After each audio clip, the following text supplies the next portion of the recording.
시청자 여러분 안녕하십니까? 시청자들을 위한 YTN 옴부즈만 프로그램 시청자의 눈입니다. 이번 주에는 지난달 28일에 있었던 YTN 4월 시청자위원회 소식부터 전해드리겠습니다. 이번에는 뉴스만만과 뉴스10에 대한 의견을 나눴습니다. 경남기업 대주주인 성완종이 무상감자와 함께 은행 대출금을 출자 전환해야 된다고 하고 주채권 은행인 신한은행이 금감원에 워크아웃 계획을 보고했다는 내용을 다이어그램으로 화면 처리하고 기자가 이 내용을 간단히 언급한 후에 화면이 바뀌게 되었습니다. 다이어그램으로 화면에서 전달하는 정보량이 기자 언급 내용보다 너무 많았고 화면상의 무상 감자를 기자는 대지주 지분 축소로 그리고 또 은행 대출금 출자 전환을 은행 대출금 주식 전환으로 다르게 표현함으로써 시스런 화면에 청각은 기자의 언급에 집중하는 시청자들 입장에서는 화면을 다 읽기 전에 화면이 바뀌고 화면 내용과 기자 언급이 다른 용어로 표현됨으로써 불편함과 동시에 뉴스 전달력이 떨어지는 결과가 발생하게 되었습니다. 기자의 언급 내용을 다이어그램 차트 형식으로 만들 경우에는 보다 일목요연하고 또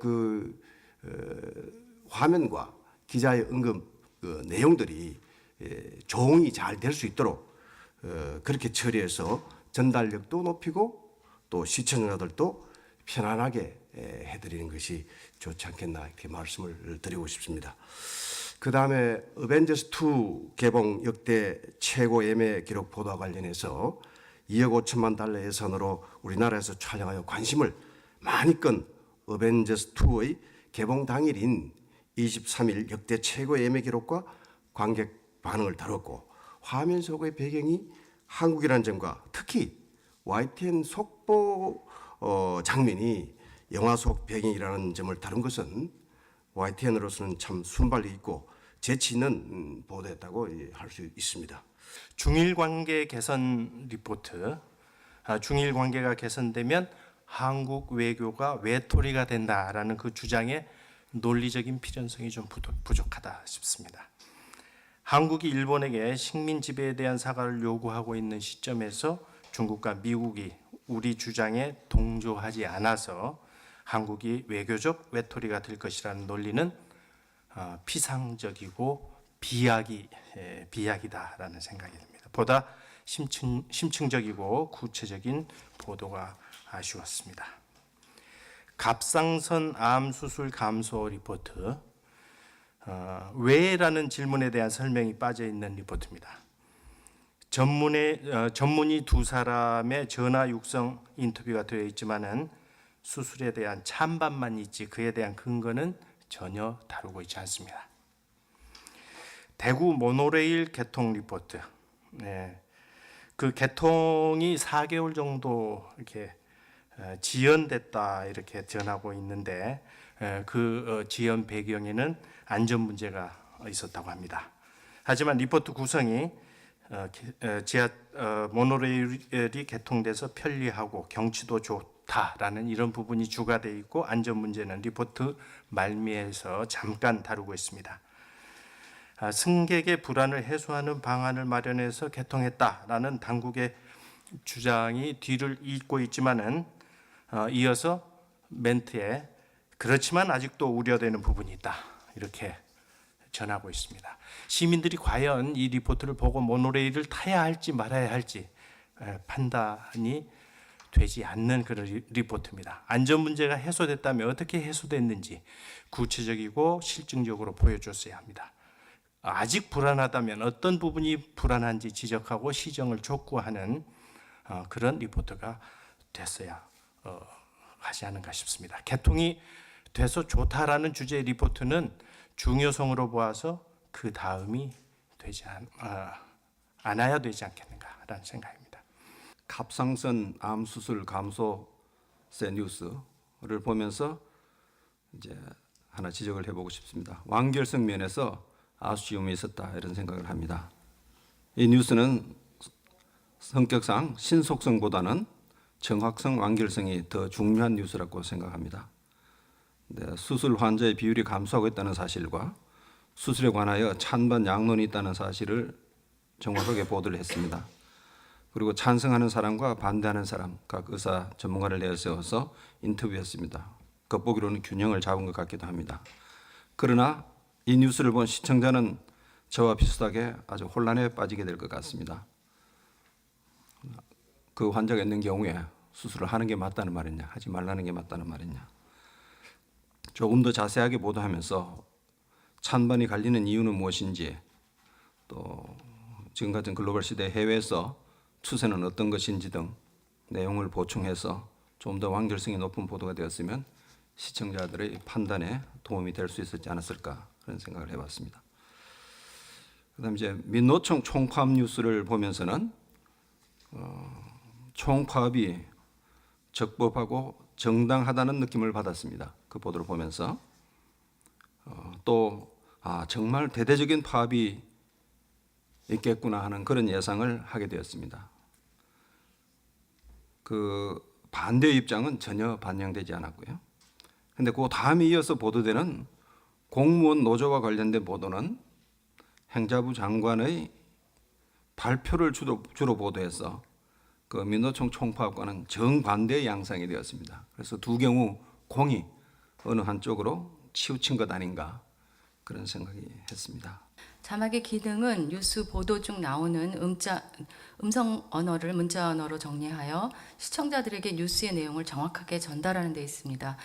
그런데 뉴스10의 올여름 태풍 예보 관련 보도 중 최근 태풍이 발생해서 하루 이틀 만에 들어옴에 따라 이에 대한 방제 기간이나 국민이 대비할 시간이 없는데 라는 부분에서 기상청 태풍 센터장은 방제 기관이라고 정확하게 발음하였는데 방제 기간이라고 자막에 표기함으로써 시청자들에게 오히려 혼란을 주었습니다.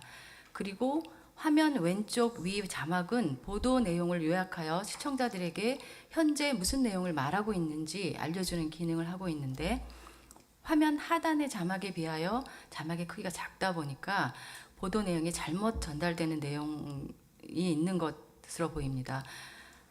그러므로 화면 왼쪽이 자막의 크기나 기능에 대해서 YTN 내부에 논의가 있어야 할 것입니다.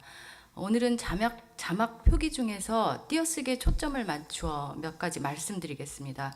띄어쓰기는 한글 맞춤법 중에서 또 가장 오류가 많은 규정입니다. 사전이나 교과서 등 교육적으로 중요한 텍스트나 공식적인 문서 등에서는 띄어쓰기가 정확하게 지켜져야 하지만 신문이나 방송 자막 등 한정된 지면에 많은 정보를 담아야 하는 경우, 즉 공간적인 제약이 있는 경우에는 띄어쓰기를 엄격하게 지키는 것이 사실상 어렵기 때문에 띄어쓰기가 안 되어 있다고 해서 이를 맞춤법의 오류로 볼 수는 없습니다. 그러나 신문방송 표기의 띄어쓰기에도 명백한 오류가 있을 수 있는데 띄었어야 하는 것을 붙여 쓰는 것은 오류가 아니지만 붙여 써야 하는 것을 띄었으면 오류가 됩니다. 뉴스 만만에서 엔화가 이제 900원대 아래로 떨어졌다는 것을 이제 두 번째 리포트로 처리하셨는데요. 이게 과연 그 이유가 일본 내 달러 수요의 증가 때문에 그렇다고 거기 인터뷰를 통해서 설명을 했습니다. 근데 과연 이게 중국이라든지 대만의 그 화폐를 상대해서도 엔화가 계속 떨어지고 있는 건지, 한국 돈만을 상대로 해서 내려가고 있는 건지, 이런 게 상당히 궁금했습니다. 이 국제 경제라는 것이 요즘은 뭐 국내 경제처럼 여겨지는 시대이기 때문에 좀 더 국제적인 시각에서 좀 분석을 해주셨으면 다른 방송하고 차별화가 되지 않을까 하는 생각을 했습니다. 또 이제 그 중국과 일본의 정상회담 소식도 한국 사람들한테 되게 민감한 것 같은데요. 요즘 불과 5달 전에 시진핑 주석이 그 일본과 중국과 일본의 정상회담에서 보여줬던 표정, 그리고 이번에 반둥에서 보여준 표정은 상당히 다르다고 그렇게 설명이 리포트 안에 되어 있습니다. 텔레비전 뉴스의 정수는 아무래도 영상으로 좀 대비를 해서 나란히 보여주셨으면 뭐 더 이상 긴 설명이 필요 없지 않을까 하는 생각을 잠시 해봤습니다. 그리고 이제 결혼 필수가 옛말이라는 리포트에서 기사 말미에 이제 통계청 전문가 과장의 인터뷰가 있었는데요.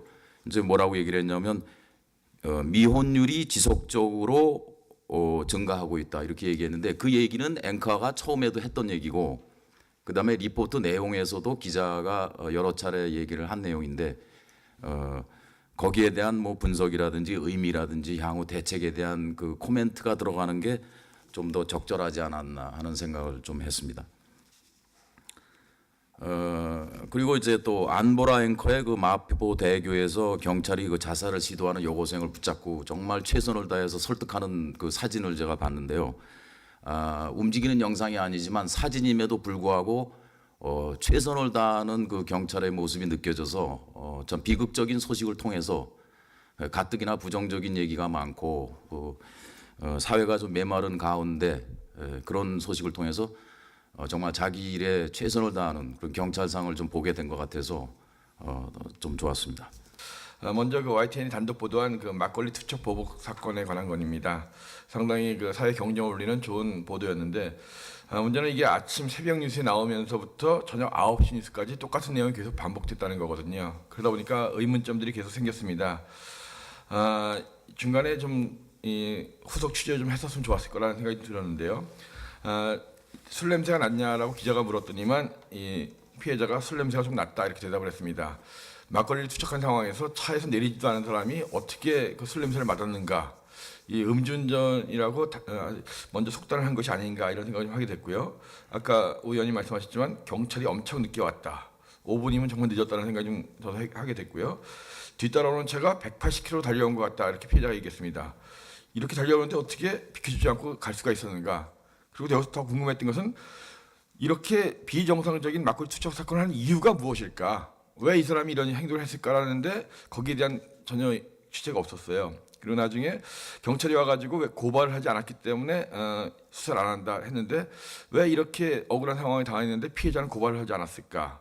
여러 가지 그리고 이 탑차에 차량 번호가 나와 있었기 때문에 충분히 찾을 수 있었는데 한 열 몇 시간 지났으면 인터뷰를 할 수 있지 않았을까라고 고민을 했는데 안타깝게도 그날 9시 KBS 뉴스에 이미 이 사람이 입건이 됐고 그리고 인터뷰 과정에서 이 화가 나서 이렇게 이유는 앞에서 급정거를 하면서 진행을 막았다. 그래서 화가 나서 이렇게 한 것이다. 미안하다, 사과하다. 이 얘기를 KBS 9시 뉴스에 나왔습니다. 근데 10시 뉴스에 가가지고 9시 뉴스까지 똑같이 나왔고 YTN에서는 10시 뉴스에서 입건됐습니다. 라는 것만 속보로 나왔습니다. 열 몇 시간이 흘렸기 때문에 사실은 저도 굉장히 궁금했는데 이렇게 비정상적인 행동을 했다면 뭔가 이유가 있었을 것이다. 아침엔 좀 못했지만 오후 시간이라도 좀 취재를 했었으면 KBS한테 선수를 뺏기지 않았을 것 같다는 이런 생각이 들었습니다. 뉴스 만만해서 몇 가지 아쉬운 점이 있었는데요. 뉴스10에서 이 부분들이 잘 보완되었다고 생각합니다. 예를 들어 뉴스만만에서는 한칠레 정상은 닮은 꼴이라는 뉴스를 기자 리포팅으로 처리한 반면에 정작 정상회담의 내용은 앵커가 스트레이트 단신으로 처리해서 아쉬웠습니다. 그런데 뉴스10에서는 정상회담 내용을 기자 리포팅으로 먼저 내보내고 이어서 한칠레 정상 닮은 꼴 뉴스를 했는데 이게 더 바람직해 보였고 바로 이어지는 시간대에 신속하게 보완해서 좋았습니다. 또한 뉴스만만과 동일한 뉴스 아이템일지라도 뉴스 제목 자막을 훨씬 간결하고 함축적으로 다시 뽑아서 인상적이었습니다. 이브닝 메인 뉴스로서는 젊은 연령대의 남녀 앵커지만 뉴스10의 속도감과 잘 어울렸습니다. 흔히 경련 있는 남성 앵커와 젊은 여성 아나운서의 그런 조합이 아니라서 더 좋았습니다. 아쉬운 점이 몇 가지 있었는데요. 신고리 원전 가스 누출 보고 무시와 같은 과학 뉴스의 경우에는 과학자나 전문가의 인터뷰가 좀 있었으면 어땠을까 하는 아쉬움이 남았습니다. 그리고 전체적으로 이 그래픽 사용이 좀 세련된 맛이 떨어지는 것이 아닌가라는 생각이 들었습니다. 특히 GDP 성장률 정체 뉴스에서는 분기별 전년 대비 성장률을 그래픽으로 표현했는데 길이가 20초였습니다. 애니메이션을 화살표가 움직이는 시간은 3, 4초 정도였는데요. 나머지 시간 동안은 그대로 정지된 그래픽을 사용해서 굉장히 지루했습니다. 기자의 리포팅도 다소 속도가 느린 편이었는데 그림에 나온 내용을 그대로 시간에 맞춰서 설명하다 보니 그래픽 정지 화면이 길어진 것 같습니다. 보다 효율적인 방법이 필요해 보입니다. 그리고 이 기술적인 문제는 뉴스만만에서 이은기 최소한 뉴스 방송 시 앵커에서 뉴스 배경 그림으로 전환할 때 첫 커트에 한두 프레임이 끼어 있었던 것 같습니다. 그리고 뉴스만만에서 중간 광고 후에 앵커의 보이스 오버가 들렸는데 인터넷 버전의 오류인지 실제 방송분인지 잘 모르겠습니다. 마지막으로 뉴스만만 최수호 앵커가 몇몇 뉴스에서 리드멘트가 다소 길지 않나라는 생각이 들었습니다. 뉴스만만에서 구체적으로 이제 저성장 장기화가 우려된다는 경제 뉴스를 다룰 때 경제 성장률을 전분기 대비 성장률 이렇게 추세로 보여주고 또 전년 동기 대비 성장률도 한번 2.4%를 이렇게 자막에 보여주는데 전년 동기 대비 성장률도 한번 추세를 보여주면 어떻겠느냐 하는 생각이 들었습니다. 아울러 저성장 장기화의 그 요인에 대해서도 좀 간략히 언급하고 필요하면은 경제 전문가의 의견도 간략히 함께 보도해주면 더 충실하지 않겠는가 하는 생각이 들었습니다.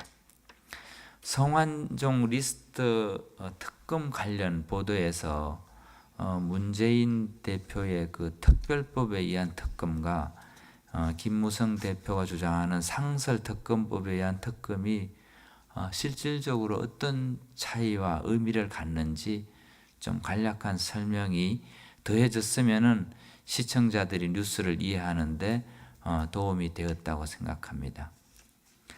민주노총 파업 보도에 대해서는 좀 노동자의 입장 위주로 보도되었고 그래서 사용자 측이나 정부 측의 입장도 좀 간략히 보도되면 더 좋았겠다는 생각이 들었고요. 공무원 불법 집단행위 이 부분은 행자부 장관 발표에 추가해서 공무원 노조 발표도 조금 입장도 간략히라도 언급하면 좋았겠다는 생각이 들었습니다.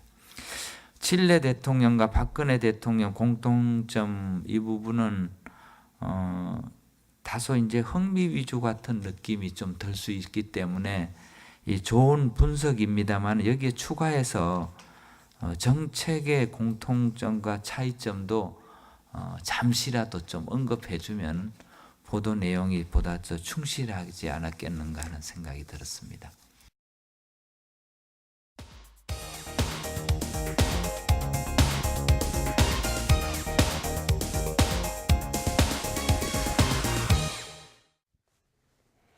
지상파 DMB 채널인 YTN DMB 프로그램을 평가하는 내가 본 YTN 순서입니다. 이번 주에는 지난달 23일에 있었던 YTN DMB 4월 시청자위원회 소식을 전해드리겠습니다. 이번에는 IT 이슈 매거진 프로그램에 대한 자유로운 의견을 나눴습니다. IT 이슈 매거진이라고 하는 걸 사실 잘 몰랐습니다. 그 타이틀이. 저는 IT 핫 이슈가 본 타이틀인 줄 알았습니다. 근데 그게 아니더라고요. 그래서 이게 좀 다르구나. 왜 이랬지? IT 관련된 정말 핫 이슈만 모아서 방송하려면 이제 그런 기획 의도인 줄 알았는데 알고 보니 또 그건 아니고. 그리고 사이언스 통이라고 하는 게 그건 과연 IT하고 무슨 관계가 있는 것인지 뭐 전자레인지 같은 거 또는 무슨 거짓말 탐지기 그게 무슨 IT와 무슨 그렇게 큰 관계가 있는 것인지 이 좀 전체적인 맥락이 통일되지 않다 그런 느낌을 좀 받았습니다. 개인적으로 좀 관심 있고 새로운 주제들이어서 저는 좀 흥미롭긴 했습니다. 그런데 이제 화면 구성이나 진행 면에서 몇 가지 좀 말씀드리고 싶은데요. 먼저 좀 그냥 간단한 건데 진행자 뒤에 화면이 양쪽 면에서 이렇게 계속 바뀌니까 저는 좀 막 굉장히 산만한 느낌이 많이 들더라고요. 그래서 그런 면은 조금 보완이 필요하지 않을까 그런 생각이 좀 들었고요.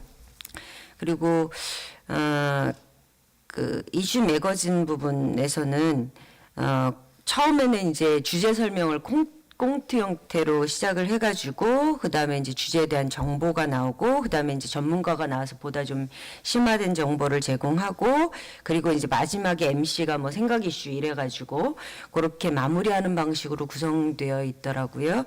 그런데 이미 많이 나온 얘기이긴 합니다만 이제 전문가가 나오는 부분에서 전문가에 대한 이런 게 여전히 저도 이제 별로 왜 전문가지 이게 잘 드러나지 않았던 측면이 있는 것 같고요. 그리고 심화된 정보가 제대로 제공됐나 이 면에서도 좀 그랬습니다. 어려운 기술에 대한 이야기인데 그 뭐 이제 그렇게 하면 그 오히려 메시지 전달에 더 도움이 될 것 같고 그래서 그것도 뭐 별 흠은 안 될 것 같다 이런 생각이 들었습니다. 그래서 저는 뭐 전반적으로 뭐 괜찮은 프로그램이다 그리고 아주 뭐 깔끔하다 뭐 이런 생각을 했습니다. 그리고 전문가가 출연하고 있는데 전문가와의 대담 부분에서 그 전문가에 대한 소개가 잘 되어지지 않고 왜 그 분야의 전문가인지도 소개가 안 되어 있고 그렇기 때문에 그 전문가 소개를 구체적으로 하는 것이 시청자의 신뢰도를 제고하는 데 바람직하다고 봅니다. 그리고 그 전문가가 좀 더 과학 이론이나 기술의 배경 이런 부분에서 이론적 설명을 좀 더 상세히 했으면 좋겠다는 생각이 들었습니다. 전문가답게요. 그 주제인 이슈 분야에서의 기술 및 제품의 현주소나 아니면 경쟁력 그리고 그것들에 대한 향후 전망에 대해서 좀 더 현실적으로 다루는 것이 더 의미가 있다고 봅니다. 그 내용에서 새롭고 유망한 IT 기술의 상용화 가능성에 대해서 언급하고는 있었는데 시청자들의 입장에서 쉽게 이해될 수 있도록 설명하는 것이 조금 부족해서 좀 더 잘 되었으면 좋겠다고 생각했습니다. 전 제목을 보면서 뭘 생각했냐면 IT 분야에서의 문제들, 지금 현 회자되고 있는 이런 것들을 다루는 건지 아닌가라고 했는데 그냥 전자기기들, IT 기기들을 소개시켜주는 그런데 마치 장밋빛 담론만 난무했습니다. 아까 많은 의원들이 말씀하셨듯이 IT 기기를 소개시킬 때는 충분한 이해도가 있어야 됩니다. 그것이 MC가 조금 이해도가 좀 떨어진 게 아니었나.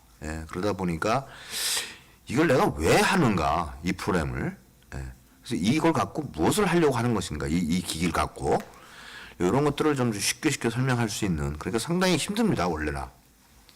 이게 제작 기간이 굉장히 촉박한 것처럼 마치 그 지금 오후 한 4시쯤에 촬영하고 편집해가지고 6시에 방영해야 되는 것 같은 그런 정도로 서두른 흔적들이 보입니다. 근데 실제 그랬는지 어땠는지 모르는데 만약에 그랬다 그러면 그거는 그래도 나름대로 변명거리라도 되는데 그렇지 않다 그러면 좀 너무 무성의했다라고 생각이 드는 거죠. 이게 출연자들이 연기가 굉장히 미흡하고 설명이 좀 제대로 전달이 안 됐음에도 불구하고 그냥 오케이 하고 넘어간 것 같아요. 제 얘기를 하면 좀 뭐합니다만 제가 현업에 있으면서 굉장히 후회했었던 게 시간을 맞추기 위해서 퀄리티를 낮췄을 때 그게 저한테는 두고두고 그 후회가 되는 거예요. 비록 내가 이거를 완전히 완성을 못 시켰더라도 내가 할 수 있는 최선의 퀄리티를 좀 내놓으라고 애썼으면은 훨씬 더 좋지 않았을까.